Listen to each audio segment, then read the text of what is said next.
একটা গণতান্ত্রিক সরকার দেশের ছাত্র যুব সমাজের কাছে কতটা বিপজ্জনক হয়ে উঠতে পারে তার উজ্জ্বল প্রমাণ হয়ে থাকলো ভারতবর্ষের নরেন্দ্র মোদী সরকার। আজ দিল্লিতে বিরোধী দলনেতা রাহুল গান্ধীকে যে কায়দায় পুলিশ শারীরিক নির্যাতন করে অ্যারেস্ট করেছে এবং তাকে যেভাবে থানায় লকআপে আটকে রাখা হয়েছে, তাতে ভারতবর্ষের গণতন্ত্র কালিমা লিপ্ত হলো। ভারতবর্ষের ছাত্র জনতা যখন শিক্ষামন্ত্রীর পদত্যাগের দাবিতে দিল্লির যন্তর মন্তরে আন্দোলন চালাচ্ছিল ককরোচ জনতা পার্টির আয়োজনে, সেই আন্দোলনকে ছত্রভঙ্গ করবার জন্য পুলিশ যে পাশবিক শক্তি প্রয়োগ করেছে তাতে ভারতবর্ষের গণতন্ত্রের মান সীমাহীনভাবে নিচে নেমে গিয়েছে। এবং যখন সোনম ওয়াংচুক টানা 20 দিন ধরে অনশন আন্দোলন করছিলেন একমাত্র দাবি নিয়ে যে ভারতবর্ষের শিক্ষামন্ত্রী ধর্মেন্দ্র প্রধান তার আর শিক্ষামন্ত্রী থাকবার কোনো যোগ্যতা নেই, কারণ তিনি যখন দেশের শিক্ষামন্ত্রী তখন একটার পর একটা পরীক্ষা, নিট থেকে শুরু করে দেশের গুরুত্বপূর্ণ পরীক্ষাগুলোতে প্রতিবার প্রশ্ন ফাঁস হয়েছে। অথচ এতগুলো প্রশ্ন ফাঁস হবার পর যখন দেশের অসংখ্য ছাত্র ইতিমধ্যে আত্মহত্যা করেছে এবং অসংখ্য ছাত্র যারা কোমায় চলে গেছে, হতাশার সঙ্গে লড়াই করছে প্রতিদিন, সেই ছাত্র সমাজকে আধারের দিকে ঠেলে দিয়ে দেশের শিক্ষামন্ত্রী ধর্মেন্দ্র প্রধান অনায়াসে বিলাসিতায় দিন কাটাচ্ছে। আর এই অন্যায়ের বিরুদ্ধে যখন সোনম ওয়াংচুকের মতো আন্তর্জাতিক খ্যাতনামা বিজ্ঞানী, শিক্ষক এবং পরিবেশ আন্দোলনকারী যখন যন্তর মন্তরে অভিজিৎ দীপকে দেখে সামনে রেখে যখন তিনি অনশন আন্দোলন করছিলেন, সেই সম্মানীয় অনশনকারীর সঙ্গে দেশের সরকারি কোনো প্রতিনিধি বিন্দুমাত্র আলোচনা করেনি, বরং 20তম দিনে তাকে বলপূর্বক জোর করে উঠিয়ে নিয়ে যাওয়া হয়েছে দিল্লির সফদরজং হাসপাতালে, তার অনশন ভেঙে দেওয়ার চক্রান্ত করে।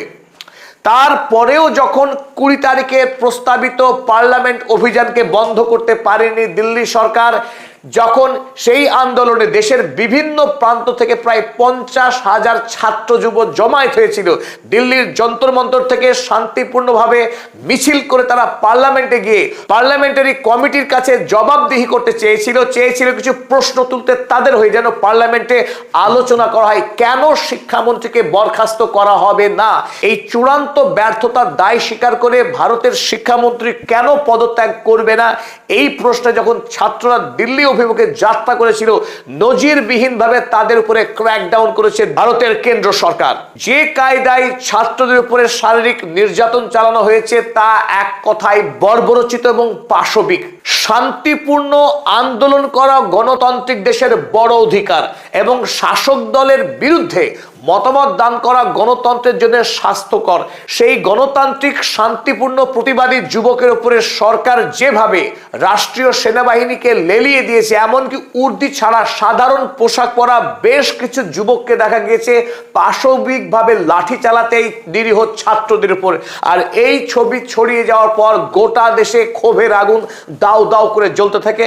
দিল্লিতে এই পাশবিক অত্যাচারের পর 20 তারিখের এই পাশবিক অত্যাচারের বিরুদ্ধে 21 তারিখে যখন ভারতবর্ষের কংগ্রেসের নেতা তথা বিরোধী দলনেতা leader of the opposition Rahul Gandhi এবং কংগ্রেসের গুরুত্বপূর্ণ নেত্রী প্রিয়াঙ্কা গান্ধী এবং কংগ্রেস দলের জাতীয় সভাপতি মল্লিকার্জুন খাড়গেরা এনসিপি এবং সমাজবাদী পার্টিদের নেতাদের নিয়ে দিল্লির রাজাজি মার্গ থেকে প্রধানমন্ত্রীর 10 জনপদের বাসভবনে লক্ষ্য করে যাত্রা শুরু করে।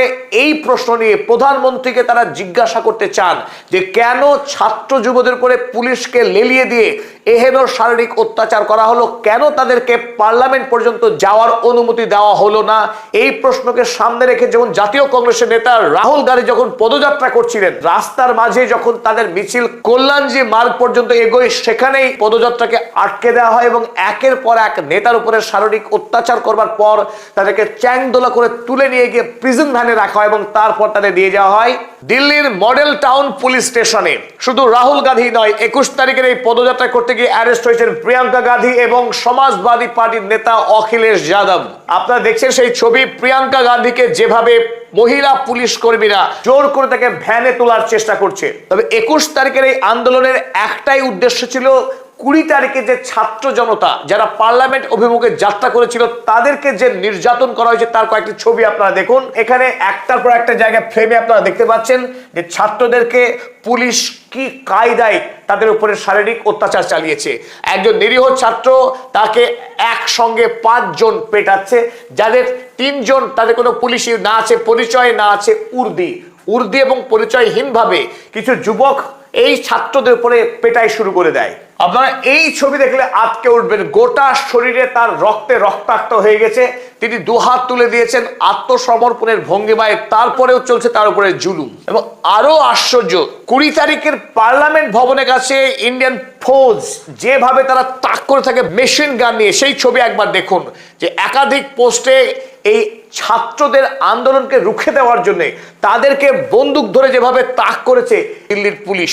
অথচ এই পুলিশ দেশের জনগণের ট্যাক্সের পয়সায় বেতন পায়, তাদের কাজ দেশের ল অ্যান্ড অর্ডারকে প্রতিষ্ঠা করা এবং যাতে মানুষ গণতান্ত্রিকভাবে নির্বাচিত সরকারের ভুল ত্রুটিগুলো সামনে আনতে পারে এবং তার বিরুদ্ধে শান্তিপূর্ণ প্রতিবাদ মিছিল করতে পারে, এটাই দেখা কর্তব্য পুলিশের।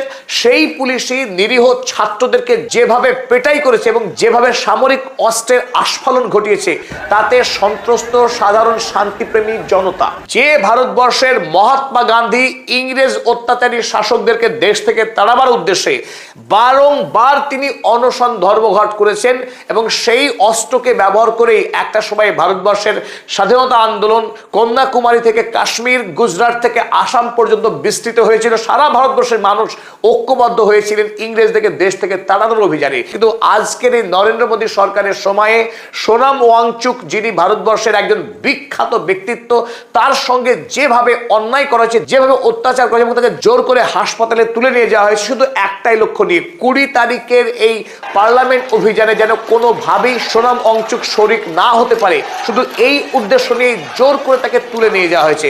অর্থাৎ গণতান্ত্রিক আন্দোলন করার অধিকারকে খর্ব করার সব রকম প্রচেষ্টা করছে নরেন্দ্র মোদী সরকার। আর এর ফলে ভারতবর্ষের বিরোধী দলগুলো আজ থেকে একটা শক্তিশালী ঐক্যবদ্ধ প্রতিবাদ সভায় নামবে, এটাই আমাদের অনুমান। বিশেষ করে জাতীয় কংগ্রেস দল গোটা ভারতবর্ষের প্রতিবাদ আন্দোলন নামবে নিশ্চিতভাবে। তবে ভারতবর্ষ মহাত্মা গান্ধীর দেশ, যে মহাত্মা গান্ধী গোটা পৃথিবীতে শিখিয়েছে গণতান্ত্রিক শান্তিপূর্ণ আন্দোলনের শক্তি কতটা, অহিংস আন্দোলনের আদর্শ এবং তার শক্তি যে কত ব্যাপক হতে পারে, তা ব্রিটিশ সাম্রাজ্যের ভিত নড়িয়ে দিয়েছিল যে মহাত্মা গান্ধী। সেই মহাত্মা গান্ধীর আদর্শ আজও ভারতবাসী ভোলেনি, ভারতবর্ষের ছাত্র জনতা স্মরণ রেখেছে মহাত্মা গান্ধীকে। তাই আমরা 20 তারিখের এই পার্লামেন্ট অভিযানে দেখেছি অসংখ্য ভারতীয় যুবক তারা মহাত্মা গান্ধীর বেশে এই আন্দোলনে অংশগ্রহণ করেছিল। ঠিক একইভাবে ভারতবর্ষে এই স্বৈরাচারী গণতন্ত্রকে নিধনকারী যে শাসন ব্যবস্থা, এর বিরুদ্ধে দেশে আন্দোলন আরো জোরদার হবে খুব শিগগিরই।